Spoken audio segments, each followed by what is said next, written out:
I always longed for the simplicity of an ordinary family. Growing up in foster care, I was familiar with the feeling of being alone in the world.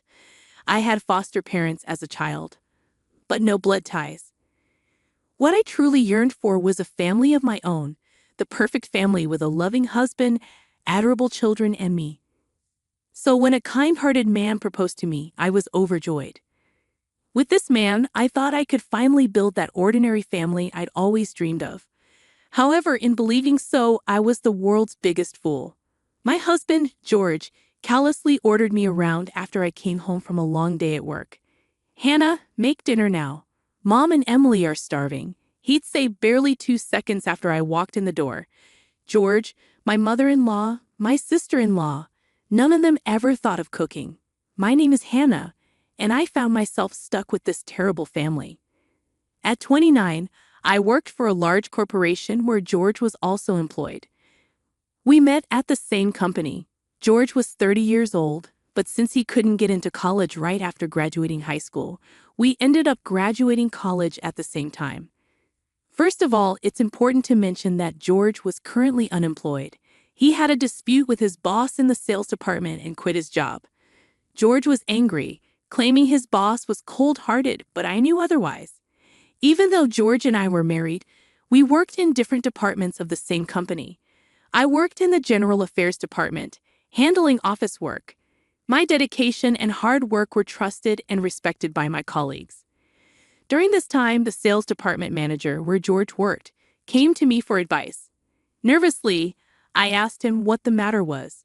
He tiredly opened his mouth and explained that George had suddenly handed in his resignation that day. Shocked and confused, I had no idea this was happening. The manager explained the situation to me. George would casually leave work, even if his tasks weren't finished, and he'd dump his overtime work on his colleagues. When confronted, he would lash out in anger, claiming that we shared housework since we both worked. He also insisted on leaving work on time, citing concerns for his mother and sister's well-being. Feeling guilty and embarrassed, I apologized profusely to the manager. However, he reassured me that it wasn't my fault. He expressed his disgust for George, who quit his job without consulting me, his wife. George believed he would quickly find a new job, but the reality was harsh. Despite his efforts in job hunting, he faced rejection after rejection. He resented his previous boss, convinced that he had sabotaged his chances with other companies. I can swear that my company does not engage in such practices. Even after submitting a resignation, it's common knowledge among working people to stay in the company for at least a month.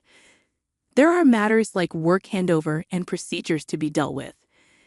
However, George slammed his resignation letter onto the manager's desk and went home the same day. It was obvious to me that such an unreasonable person would not be hired by any company. George was content with giving his small severance pay to his mother and sister. He was raised in a single-parent family with his mother and sister Emily. Their father divorced his mother and left, which seems to have been a wise decision. Both my mother-in-law and Emily are healthy and capable of working, but they do nothing. I pay for living expenses and do all the work. Whenever I asked George to help out at home, he yelled at me, saying, "My mother and Emily are my precious family, girl. You should be devoted to helping us out." It made no sense to me, so I snapped back at him. "Forget about your mother, but Emily is 23 years old. At least let her get a part-time job." George adored Emily a lot, who was 7 years younger than him. Emily was also taking advantage of George's kindness, pleading for pocket money. As I firmly refused to give her money, George started working part-time. It was a job managing a warehouse for a courier service. George told people around him that he quit his job at a major corporation because his family was sick. He is a man who lies as he breathes just to keep his reputation. And so, George's part-time earnings became Emily's dating expenses. Not doing any housework or work, Emily started going out with men. I was fed up with my mother-in-law stealing bills from my wallet out of her grief for money. Even if I talked to George about it, he would get mad at me, saying, "Take care of my mom if you're my wife." This is why I can't stand people who grew up all alone in foster care like you. My mother-in-law scoffed at me, calling me wicked. I was living my days with the worst family. But one day, an encounter that changed my depressing daily life arrived. When I came home after buying groceries after work, there were unfamiliar shoes at the entrance. Large-sized men's sneakers. I thought we had a guest over since the shoes were larger than George's. Then a young man popped out. He was tall, had a handsome face, and his hair was light brown. When I thought Emily had brought her boyfriend, the man apologized, saying, "I'm sorry. I was in the words of dating Emily, but I'll take it back." Contrary to his frivolous appearance, his tone was polite, a wise young man making sound judgments. I spontaneously asked the young man who was about to leave with his sneakers on, "What's your name?" "I'm Emily's sister-in-law, Hannah." I introduced myself. The young man looked up and smiled a little. He looked like a player, but he had a smart expression. After he finished putting on his sneakers, he introduced himself. "I'm James. I work as a bartender." According to him, Emily confessed to him, and he was about to accept, but he declined. The reason was that Emily showed her true nature and spilled everything because of alcohol. "All my money is from George's part-time job. My sister-in-law is stingy and ugly. She makes me work and do housework." James deeply regretted that he was inexperienced and couldn't spot a good woman because of that. But he's a kind-hearted person who couldn't leave drunk Emily alone and sent her home. Moreover, James paid for the taxi fare. Just at such times, both George and my mother-in-law were not at home. So James got our house key from Emily, who was wasted, and carried her to our living room. I couldn't just leave her at the entrance. "I swear I didn't steal anything, ma'am," he pleaded. He seemed to be studying at a vocational school during the day and working as an apprentice bartender at night. Emily had called him out after school, claiming to work at a clothing store. James didn't see through Emily's lies until the last moment. Despite his flashy light brown hair, he was a serious and sincere young man. His natural hair color, a mix, matched the flashy appearance. "This is the business card for the bar I work at. Sorry for the trouble. He's running late, but he said he's ready to work now," he explained. "Thank you for bringing Emily home." "Have a great shift," I replied, smiling as James left. Normally, I would report a young man who was at home without permission and had a connection with Emily. But I intuitively thought that James was a trustworthy person with good nature. It was a silver lining that he hadn't been deceived by Emily. When I entered the living room, Emily was indeed drunk and asleep. Annoyance aside, to avoid dealing with a potential cold, I covered her with a blanket. Suddenly, Emily woke up and opened her mouth, unable to pronounce her words exactly. "Hey, where's James?" "My boyfriend with the brown hair, so handsome," she mumbled, checking her phone. James had verbally told her he couldn't date her, but it was in vain. Emily was too drunk to understand James's intentions. Cleverly, James had politely declined through a text. Emily had no recollection of revealing her true nature. She cried and grew angry, feeling like James had abandoned her. "What's wrong with me? I've been deceived," Emily wailed, oblivious to her own deception. Ignoring the commotion, I started cooking dinner. When George and my mother-in-law came home and heard Emily's side of the story, George became furious. "Did he mess with you, Emily? Where does he work? I'll punch him for you. We're going to demand damages." Indeed, poor Emily was foolish and pitiful, completely due to her own resentment. As I worried about causing trouble for James, Emily glared at me. "Anna, did you say something to James?" she demanded, showing me the text on her phone. The message read, "I can't date a liar." Emily had drunkenly revealed everything but thought I was the one who tattled. George and my mother-in-law also confronted me. So I explained the truth of my encounter with James at the entrance. He was trying to take care of Emily and was about to leave the house when we ran into each other. "That's all," I asserted, making it clear that I hadn't said anything unnecessary to him. George clicked his tongue and turned his face away from me.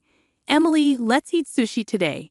It's premium sushi," he declared, deciding to order sushi delivery on his own and indulging with my mother-in-law and Emily, all on my tab, without touching any of the dinner. As I sat alone, eating the dinner I had prepared, the laughter of the three of them echoed through the house. Eating sushi as a family is the best. It makes up for the usual terrible cooking, George remarked between bites. Really, it's so delicious it compensates for the usual bad food. My mother-in-law chimed in, joining the laughter. Agreeing with them, George laughed along, enduring their mockery. But amidst their joviality, I felt an overwhelming sense of emptiness. Is this the family I had yearned for when I got married? How foolish I had been. Suddenly, the face of my only family member, with whom I had become estranged after marriage, floated in my mind.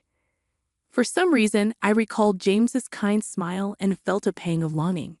Several days later, a turning point arrived while I was cleaning the house on my day off. George brought me a bank book. Seeing the deposit notification, panic surged within me. The bank book recorded the savings I had carefully accumulated before our marriage. With a triumphant look, George handed me the cash card. I'm giving the $100,000 you saved to my parents and sister. If you refuse, we divorce, he declared. This was the money I had been saving for our future child's expenses. I had hoped that having a child would change things, that George might distance himself from his mother and Emily. But George crushed those dreams, saying, I care about my mother and sister more than our kid. Do as you like. Realizing that building a happy and ordinary family with George was impossible, I showed him the divorce papers I had prepared. If you accept this, we're getting a divorce. It's over between us, I stated firmly. With joy, George filled in the necessary information on the divorce papers and handed them back. Ignoring his elation over the $100,000, I packed my bags and left the house, submitting the divorce papers, which got registered without a hitch. Returning to my adoptive father's house, I called him. Hannah, come back to your family home, he said. I, who had rebelled against my adoptive father since adolescence, felt tears welling up. Despite our strained relationship, my adoptive father forgave me, even though I had been ungrateful. Living quietly at home, memories from my childhood flooded back. I remembered being taken from the orphanage to my adoptive father's house. At that time, I had an adoptive mother who loved me as if I were her own daughter, but she passed away from illness. During my junior high school days, I began rebelling against my adoptive father. His frequent absences due to work left me feeling lonely. But upon reflection, I realized that both my adoptive father and late adoptive mother had cared for me deeply. Fixated on the idea of a normal family, I had overlooked the love of those closest to me. Now divorced, I felt a huge burden lifted off my shoulders. With this weight off, I threw myself into my work. It was during this time that I ran into James again. As I was leaving work one day, I bumped into the sales department manager in the elevator hall. Good job today. I greeted him, to which he kindly responded, You've been through a lot. You look better than before, and I'm so happy for you. He sincerely praised me for holding up well after my divorce. As I bowed and entered the elevator, the manager's tone turned serious. There's a bar that's been talked about in the sales department, he mentioned. I want to go, but it's a bit too fancy for an old man like me. Despite being married with children in high school, he expressed curiosity about the place. What kind of place is it? A cafe or something? He wondered aloud. He then humbly asked me to accompany him. Knowing the manager's sincerity, I agreed to accompany him to the bar. The bar, recommended by the manager's colleagues, turned out to be a hidden gem in the basement. Don't be nervous, the manager reassured me as he opened the door to the shop. Inside, the decor was chic, appealing to younger crowds. But what shocked me was when I looked at the bar counter and saw James, the bartender I had encountered before my divorce. He seemed a bit surprised but quickly greeted me with a smile. Welcome, it's been a long time, Hannah, he said. The manager, noticing their interaction, raised his voice. Do you know each other? The women in my department have been talking about a very handsome man working here. He looks like an actor, he chuckled. James, however, downplayed it. Not at all. I'm just an apprentice bartender. What would you like to order? As I was not accustomed to bars, I let James recommend a drink for me. Meanwhile, the manager opted for a non-alcoholic cocktail. The atmosphere was serene and the clientele were refined. During our conversation, James mentioned that his father was the owner of the bar. Despite my initial rebellion and college pursuits, I found myself inspired by my father's line of work. As we sipped our drinks, I mentioned my recent divorce. The boss, unusually furious, commented, "That woman's ex-husband is outrageous." "I shouldn't have given him a retirement allowance," muttered the boss. "But did you get drunk on a non-alcoholic drink?" James prepared a mint soda, smiling at me as I forced a smile. He offered the Minnesota to the boss for free. The boss calmed down a bit and, while drinking Minnesota, asked, "Hey, mister, do you send drinks from other customers like in dramas?" James laughed cheerfully at the boss's serious question. "Ah, I've never done it. Urban legend, perhaps." Amidst the pleasant atmosphere at the bar, my phone suddenly rang. I was about to step outside, but James assured me it was okay to answer the call here. Upon confirming it was George, my ex-husband whom I had divorced, I was annoyed by the interruption of the fun gathering, but I answered due to the persistent calls. Before I could inquire about the purpose of the call, George complained loudly, "I can't withdraw money. Your balance is zero." Of course, that's after I transferred the deposit to another account. Would anyone keep a passbook with $100,000 deposit in a house where those three greedy people live? I retorted. The passbook George stole from me was a dummy. The real one was carefully hidden by me. That's how I still had the $100,000. When I informed him, George was dumbfounded. Meanwhile, my former mother-in-law and Emily were overseas, living luxuriously. They gambled, and as their funds started to run out, they attempted to dip into my $100,000. However, they couldn't withdraw the money and were distressed enough to call me. George threatened me to send all my assets immediately. I refused and handed over the dummy passbook obediently. I also relinquished the house in the property division, coldly declaring that I no longer knew anything about it. Meanwhile, James asked me to lend him my phone. In front of me and the boss, he ruthlessly demanded, "George, there is a tab of $3,000 for your sister's drinks. I'm sorry, but please pay." After saying only that, James returned my phone to me. "So work hard for your beloved mother and sister, big brother," I said as George cried for help. But I hung up the call. Apologizing for the fuss, James offered me a cocktail with a smile. "It's on me. An Andrew ginger ale for the boss. Let's toast to the refreshing turn of events. James, the boss." And I toasted to George's miserable fate. From then on, George truly fell into a hell of debt. When he was at a loss in a hotel overseas, a kind gentleman approached him. The gentleman, a precedent in finance, offered to lend him money if George was in trouble. George, not direly in need of money, jumped at it without considering the interest. As a result, his debt ballooned to $500,000, and he was in a crisis. The kind gentleman even prepared a job for him to repay the loan. Now, it seems George is working on a fishing boat, and nobody knows where he is. Emily and my mother-in-law had an obligation to repay. Working from morning till night except for sleeping, they sold their house and now live in a small apartment. I was going about my usual routine at my parents' home when, unusually, my foster father was also present. As we chatted, he remarked, "You're well prepared," pitching my ex-husband to the deep end, referring to the individual who lent money to George, effectively sending him into a financial trap. My foster father was a prominent figure in the financial industry, well-connected in various fields.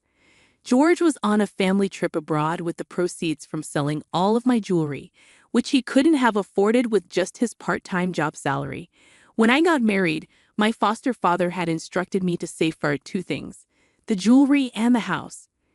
"I'm always amazed at your audacity, Dad," I quipped. My foster father had connections with the precious metal buyer that George utilized.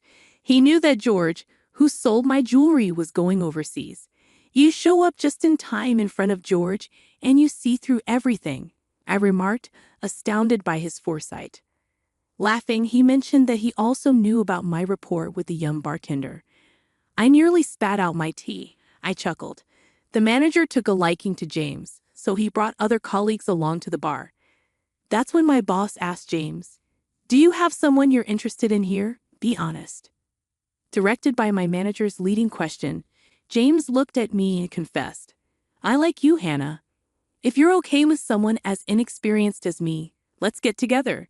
Stunned, I reminded him of our age difference and my divorce. But James persisted, expressing his feelings earnestly. In an unexpected turn of events, I found myself with a 23-year-old boyfriend. My manager was overjoyed, declaring himself my wingman. I intended to tell my foster father about James later, but he found out when I mentioned visiting James' bar. He's a very nice young man, my foster father remarked, contrasting him with George. My foster father had always been fiercely protective of me, and though he could be extreme, he was a kind father. I felt grateful to have him in my life. When I shared my plans to start a new family with James, he smiled and congratulated me. Next time, I plan to take a break and go to the hot springs with my dear foster father, with James joining us.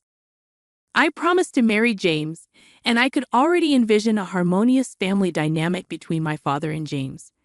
With a smile, I reported my plans to my father, who returned the sentiment with warm congratulations. Congratulations, Hannah, he said, sealing the approval for my new journey ahead.